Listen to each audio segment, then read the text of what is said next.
Let's say you're a consultant based in Minnesota. You land a great client in California, you do the work from your home office, and you get paid. Do you owe California income tax? The answer depends on something called Nexus.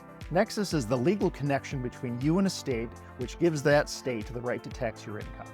If you have Nexus, you're paying tax. There are two main ways Nexus gets established. The first is physical presence. If you travel to another state to do the work, even just for a few days, most states will consider that income earned in their state. The second type is economic nexus. This one is based on the amount of revenue you earn from customers in a state. Economic nexus was established for sales tax by the Supreme Court in 2018, and some states have since applied a version of it to income tax as well.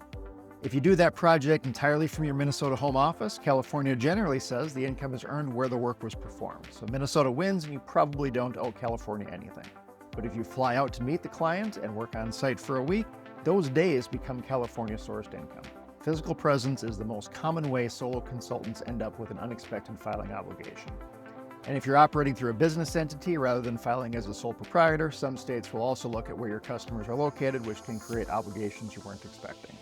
And if you do end up owing tax in another state, Minnesota doesn't just let that income go. Minnesota gives you a credit for what you paid to the other state, but if that state's rate is lower than Minnesota's, Minnesota will collect the difference. You pay the higher rate either way. The practical takeaway is this. If you've been picking up clients in other states, or if you physically traveled to do work in another state, it's worth finding out if you have a filing obligation that you might not be aware of. And that's Nexus, the connection that determines which states can tax your income. Hit like if this one opened your eyes and comment below with the state where your best client is located, and we'll see you next week.